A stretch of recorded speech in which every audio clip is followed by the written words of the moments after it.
A lot of people don't know that pageants are like a sport. These young ladies train for months, even years, for that one shot. And after they get that one shot, if they don't win, that's it. They can't come back and compete again, like NFL players or NBA players or anything. So a lot of times, not all the time, but some of them go through depression after the pageant, leading up to the pageant. Sometimes they're anxious. And I noticed that throughout speaking to some of the state title holders beforehand. So I wanted to put in place and have put in place workshops, mental health workshops, mindset prep. How do you gear up for the pageant? And not just physically, mentally, how do you prepare for the pageant? So there'll be mental health workshops through my Crystal Stewart Foundation. We did a lot of research with different organizations that really focus on mental health awareness, but I feel like I know the sport.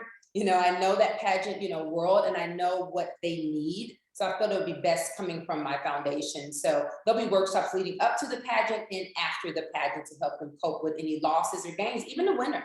Miss USA, there's a lot that she has to do once she wins. She moves to Los Angeles the day after. She's competing at Miss Universe. She's a celebrity, just like that. So there's a lot of mental prep that goes into that. What will bring in a different psychiatrist and mental health awareness experts, prepping them for this sport? How are you mentally preparing yourself to compete and be on stage? So it's really getting to know themselves, and also different coping mechanisms. When you get anxious or when you're getting nervous or you feel overwhelmed, how are you coping with that? So a lot of it will be dealing with coping skills.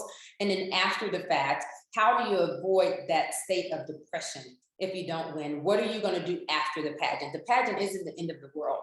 It's not the end all be all. It's a great, as I said, it's a great thing to have that crown, but there are other things in life that you can still achieve and be successful at, even if you don't win. So we want to give them those resources and tools and those coping mechanisms. So I know you said that you were considering this before the tragic passing of Cheslie, but how did her death propel this initiative?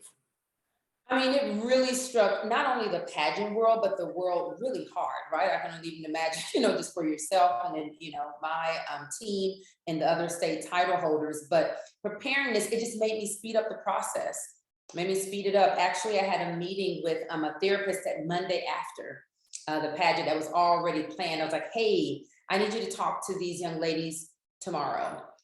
We need something to give to them, some encouragement, because Cheslie was such a pillar in the community. She just was the pillar of strength, of beauty, of excellence. And to see her with this tragedy, we really wanted to give a positive energy to the state title holders and really wanted to get someone professional on board to speak to them immediately.